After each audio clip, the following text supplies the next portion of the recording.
Hey, how we all doing out there in Leisure Land? Scott Leisure, and I am just blessed and excited to have with me today former NFL kicker. I can say NFL because you played for two or three different teams. I did. I did. I Yeah, did play for a couple different teams. yeah, primarily our Denver Broncos. Rich Yeah. Karlis, Rich, and Rich, I am barefoot as we speak, so I hope you are. I wish I was. I wish I was. That's good stuff, man. So, you, I'm a pretty good Bronco historian growing up here, and we've had tickets since '69. And honestly, growing up here, there wasn't much to do if you didn't ski. I see you've got the slopes, and I think I know why that's there in looking at your website. Mhm. But there wasn't much here to do other than Bronco games and skiing and like the stock show once a year, Yeah. And if you didn't ski, which we didn't really ski, yeah, you became Bronco fans, and it's a lot, as we were just talking about, a lot has changed here in the Mile High City over the years. But yeah, it was good times watching you play. And I think being a youngster, when you came out in '82, right? 82 is when I made the Broncos team. Yeah. The strike shortened '82 season. Oh yeah. Oh yeah. Now, did you refresh me? Did you have, so I'm pretty good with my kickers, and actually Turner and I talk once in a while. I've got to know him over the last 10 or 12 years. Yeah. He's doing really good. But Yeah. in between Turner and you was Steinfurt, right? Now, did you have to compete with him, or did you guys have an open competition, or am I going back too far, man? Well, so the only year they did it was Dan Reeves' second year as head coach. So on May 8th of 1982, they had an open free agent tryout camp. They had 476 guys show up for it, 75 kickers. Wow. And it was a free-for-all. I had been in camp with the Oilers a year before as a favor to my agent, who had gone to high school with Eddie Biles, the coach of the Oilers. So that's how I lucked out to even get a tryout there. And then I wrote letters to all the teams, and Denver sent back letters saying, we're going to do this, you have to pay your own way, but it's available. So Go for I it. flew out here. I was at the University of Cincinnati, flew out here, show up that day. Was a madhouse. And they held the kickers out for, it was a day, it was about the upper or mid 80s, I think. It was really hot, and it was the old practice facility at 58 and 25. 58th and 25. And that building is still there. That office building is still there. And I think there may be fields there, but I'm sure they're overgrown or other stuff's on them. But so they finally brought us in. They said, okay, get in groups. We're running behind schedule, get in groups of 5, and get two kicks from 20, 30, 40, and 50 yards. And that was it. And so I was selected out of that tryout, and then came to camp, for training camp. And I competed with Freddie and Rex Robinson, who had been drafted by the Bengals out of Georgia the year before, Alan Duncan, who had been drafted by the Eagles the year before, and was from the University of Tennessee, and then a guy named Skip Vernon out of New Mexico State, I don't remember. And so it was every day. We competed every day, and they charted every single kick. So it was a highly competitive camp. And Freddie had held out the year before, so he was kind of in Dan's doghouse anyway. And then he pulled he pulled a groin early. So we all were kind of slugging it out. The Rex Robinson, I think, was the guy that they really, initially thought that would take the job. And we had a scrimmage at Jackson Field at UNC, because that was the first year the team had gone to training camp at Northern Colorado. And we all got 3 kicks at the end of that scrimmage, and Rex kicked all 3 into the line of scrimmage. And so that kind of sealed his fate. I made mine. I don't remember what Alan did. But all of a sudden then it was down to 4 going into preseason. And then, preseason, Freddie didn't kick. I kicked for, we were playing the Rams in Anaheim when, one of their numerous stops over the years as a home. Right. And I missed a 40, it was a 40-yarder. Hit it really good, just barely missed it. And I thought, oh no, I'm doomed, right? That's it. We get cut. And Stan Jones, who was a defensive line coach, he was the Turk. So he was the guy, and they only cut on Monday morning. So you had to suffer all weekend. He was the one with the notice. Yeah. So he'd be sitting at breakfast right by the door. And as you were going out, he would grab you. And so I was walking out that day and just sweating bullets, first off, you can't even eat breakfast. Your stomach's a wreck, and he always called me Rick. And he was almost at the door and he said, "Hey, Rick." And I was like, "Oh no, I'm dead." And he said, "Hey kid, you're doing fine. Just hang in there." So I went back to the dorm, called my parents. I'm like, "You better come out for that next preseason game. I don't know how much longer I'm gonna be here." And I ended up making a field goal in that game, and I don't think anything must have happened in that third game. I think we played Miami the third game, and then we went to New York and played the Jets in the fourth preseason game. And by then it was just Freddie and I, and Freddie was like 1 out of 2, and I was 2 out of 3, and Dan made that decision based on mostly kicks just in practice, I guess, to keep me over Freddie. Man, and he, from what I remember growing up, that dude could boot it. He had a monster leg. Yeah, he could hit almost 60-yarders, man. He was a big lefty, but he kicked a pretty low ball. And in those days, on defense, you could get a guy running and jumping behind the line of scrimmage to block it. And I kicked the ball really high. Got off the ground quick and high. So that was a huge differentiator for me. And then I said, I would guess Freddie and I were probably pretty equal on kickoffs, I'm thinking. So in when you mentioned kicking it high, is kind of like as you would hit it with like a golf club, you'd kind of wedge it or 9-iron it. Was that due to kicking it with bare foot? You had to hit it a certain way? I would say it was kicking barefoot was an advantage to that. Mm-hmm. You still had to kick it far enough, but right. Getting it off the ground quick and making it very hard to block from up the middle was, I think, was a big differentiator. Yeah, that's good. That's good stuff, man. That's really good stuff. And you got us, helped us get to 2 Super Bowls, right? Because the Giants, and for a while you had the longest field goal in Super Bowl history. Tied young Stenroods from Super Bowl 3, I think. I think the Chiefs were in 3 when they beat the Colts. I think that was Super Bowl 3. Anyway, that lasted for a long time, and then I tied it at 48 yards, and then it lasted into the 90s, and then Steve Christie, I think, broke it originally. I don't know who holds it today, but Steve Christie had broke it, I think, with like a 54-yarder playing for the Bills. Yeah, and when Stenrud kicked it, wasn't the goalpost was up further too? Yeah, it would have been up on probably the goal line. On the goal line, yeah. He would have been a true from the 48-yard. He would have been kicking that truly from the 48 and not the 38. Yeah, Turner's always mentioned that he has the shortest field goal, and it'll never get beat because they moved the goal. I think it was like 9 yards or something. Like 9 or 10 yards. Yeah. That's funny. And then I remember him saying that. And then from Denver, you went to the Vikings, right? Did. And then is that where you finished, or did you have another stop after that? I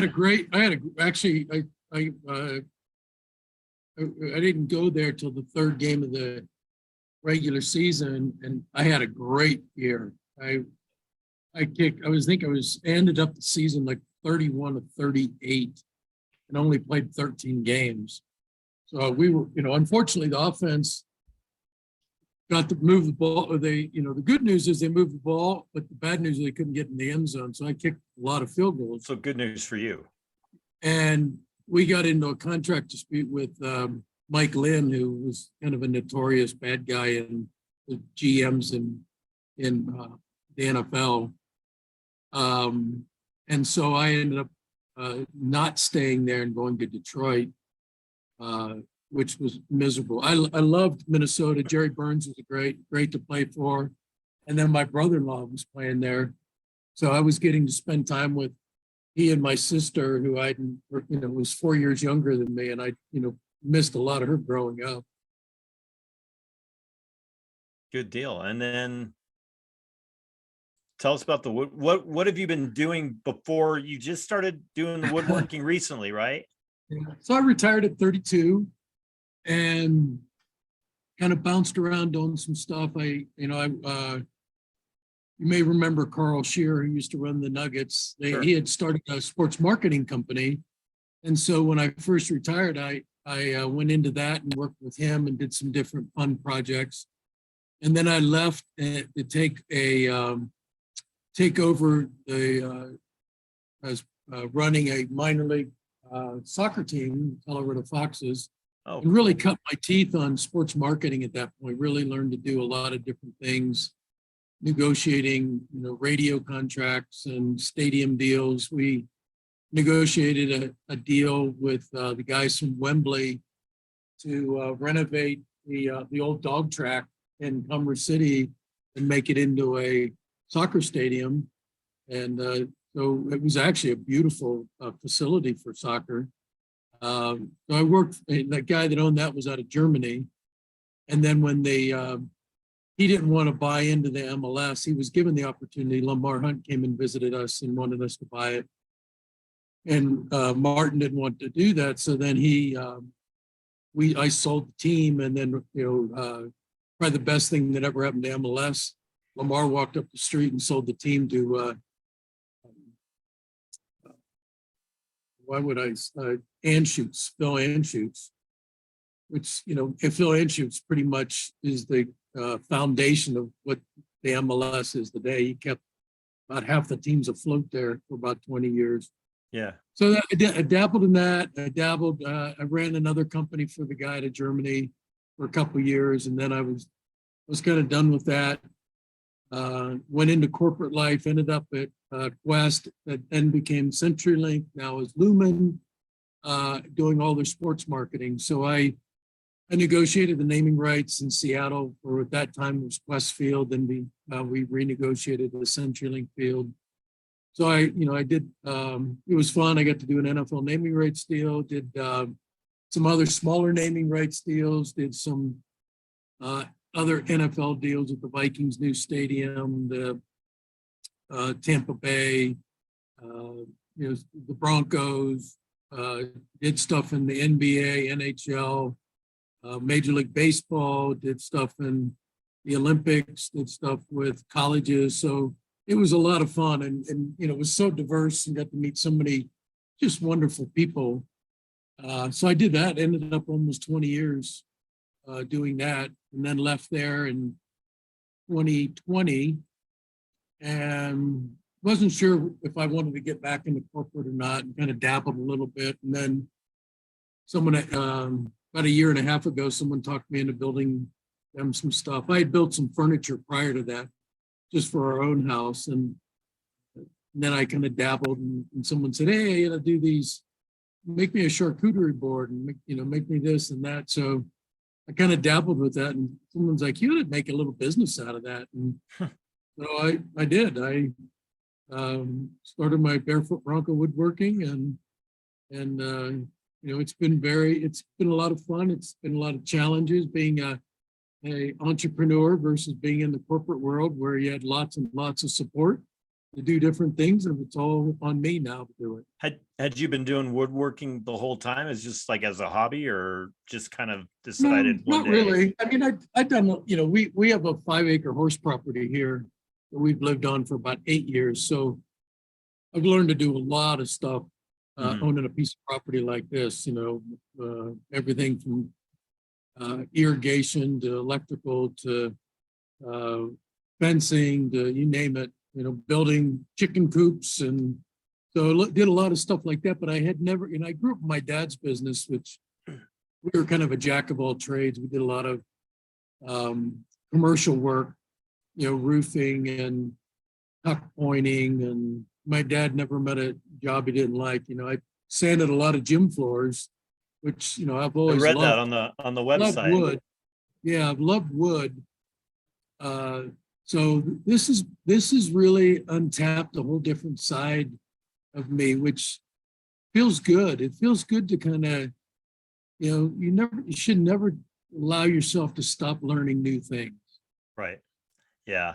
I think how I found out about that, a buddy of mine had just sent me a text with the website, and I was like, oh, that's cool. And I got to looking at it, and it's funny, my grandfather on my mom's side, now he had a whole like woodworking shop out in back of his property up in Longmont, and he would build a lot of those cutting boards like you do. But I'll tell you what, my grandfather lost an arm in like his 30s, and he probably made dozens of like grandfather clocks. I mean, he would make some big stuff, but just with this one arm, he had like a board that he would use as like a guide using his, I mean, he was still like technically I think he was right-handed, which is the arm he lost, if I'm not mistaken, but so he was still kind of geared to using that. And it was just like, you'd see this stuff, you'd be like, wow. But I saw those cutting boards and I was like, wow, those look just like the ones he used to make. But he had like he would groove the boards. He was very much a perfectionist, so everything had to be so that he didn't want those things coming apart at all. And he would groove them and glue them. And oh man, it's like you said, it's definitely a passion that you take to, and you get a lot of gratification out of someone is done, and to be able to know that someone's going to enjoy that for years. Yeah. And I think it's I never consider myself artistic, but it's definitely art. I mean, people view it as art. Yeah. There's art in that grain, like you were talking about, in some of those that wood, and that's just natural art, man. That's put on this earth, that you get that right piece of board that's got just that right little wave and that grain, and it's nice. It's real nice. And so and some of a percentage of anything you sell goes towards Family Tree, which we were talking about, which is something that you started for women. Well, I started a program called Points for People to benefit Family Tree and their programs. Family Tree originated in 1976. Okay. I joined them on their board in 1984 and I was unsure of where, at my age, what I could really do and help. And, the light kind of came on. I went to an event they had.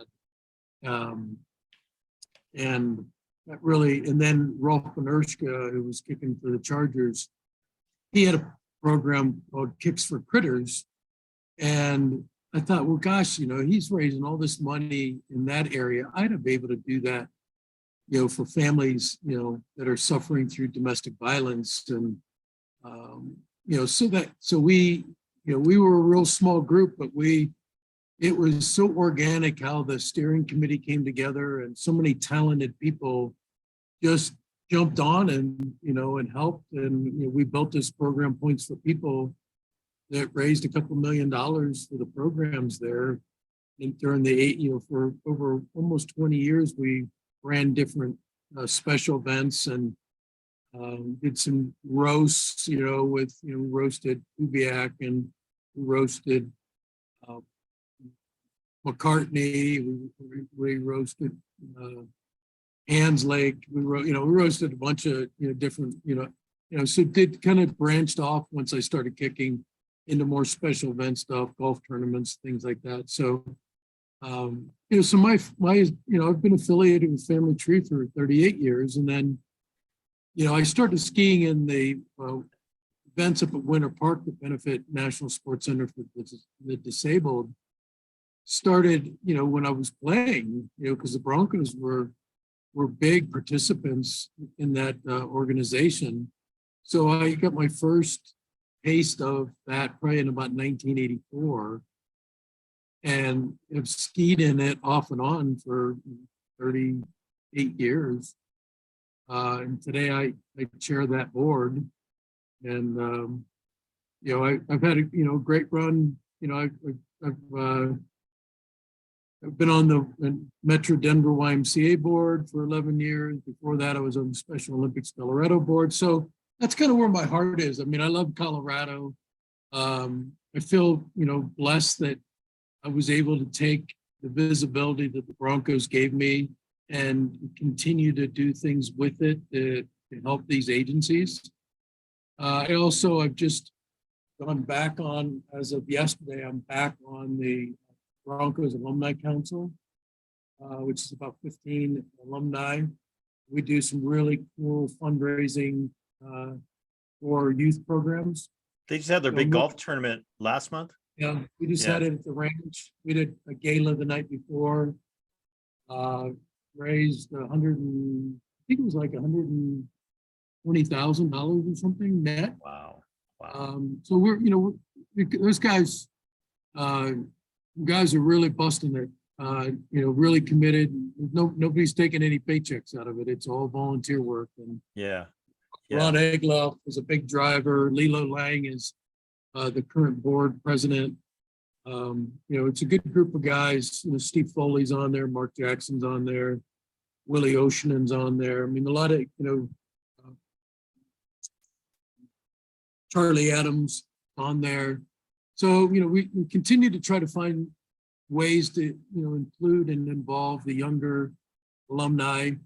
There's usually a transition period before guys are ready to do that, but continue to have that as a point of emphasis. Yeah. You've always been one of those good guys that's always given back to the community, Denver's been. I live here, right? So we all live here, and it's like, we all live here. A good place to live, then I need to invest in it with my time and my talents. That's right. That's how it all should be. That's exactly how it all should be. I mean, like I said, you're one of the good guys. I mean, it's a different game now. It's definitely a different game now. I mean, not the dudes aren't giving back now. They do a lot. They've got a lot more to give back. Yeah, sure. But they do, and they should, right? I mean, that's fair. And they should. Yeah. You're right, man. And that was the best advice I got from my attorney. When I was young, he's like, look, you got a window of opportunity here. Don't waste it. Use it to make an impact on something that's important to you. And, I was a volunteer at Children's. I would just go over there on Friday afternoons after practice and hang out. And I still have friends, from that experience, from 35, 40 years ago. With that tips that are still there.